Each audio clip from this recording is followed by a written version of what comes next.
3 Episode 10. The Demon of the End, neither the evil nor the virtuous can rest. Following the death of Monsignor, the squad is soon handed a new case that hits close to home.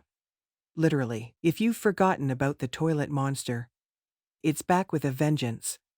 This time tormenting Kristen's neighbors. Kristen's demons have been transferred to the unfortunate family on the opposite side of the duplex. On its own, it's a fine case of the week.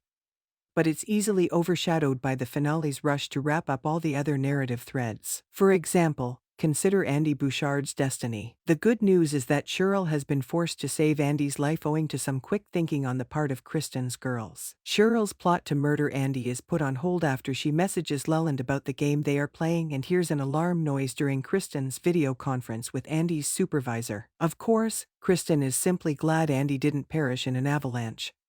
But you'd think she'd think about some of the obvious narrative gaps in Edward's story. Andy returns home less than 24 hours after going missing on Mount Everest.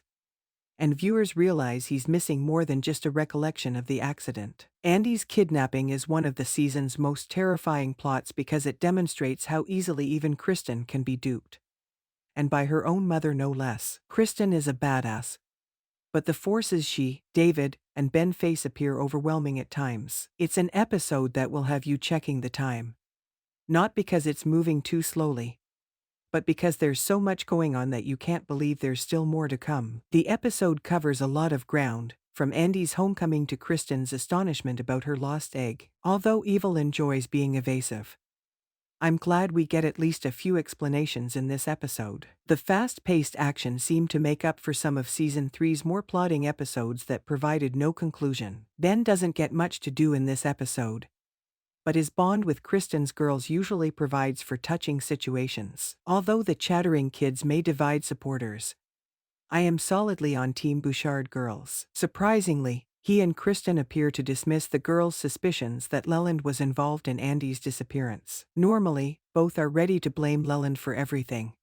But this discussion has been abandoned. Andy's ability to perceive demons and Cheryl's uneasy looks around him when he almost regains his memories indicate that his part in the family's war against evil is far from over. Perhaps he will be the one to believe the girls when they tell him what happened to him. Speaking of the moment where Andy walks in on the demons' meeting, seeing all of them in one place reminds viewers of Evil's amazing work in monster design. Thank God for streaming services that allow you to watch this show during the day. Another figure whose significance has expanded this season is Sister Andrea. Walking around the home and bludgeoning a demon infestation with a shovel while giving Lynn advice is the epitome of the character's no-nonsense toughness. That said, her existence begs the issue of why no one in this trio cared to get professional therapy for the demons that plagued them all season.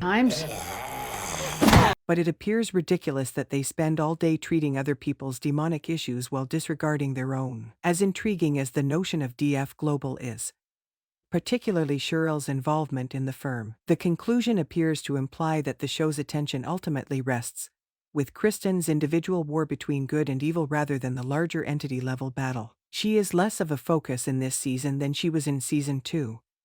But the plot of her lost egg and the revelation that Leland utilized it for himself with a surrogate is where we conclude. Body horror is based on a loss of control over the body. Thus, having Kristen's egg utilized for such malicious ends without her knowledge pushes that to an extreme. When you combine that with her existential crisis about whether or not to believe in God now that he has saved Andy, it appears that the battle for Kristen's soul is far from over. Evil isn't big on answering questions directly. But if David is correct, God keeps revealing himself to her. Thank you for watching. Please don't forget to comment, subscribe and give us a like.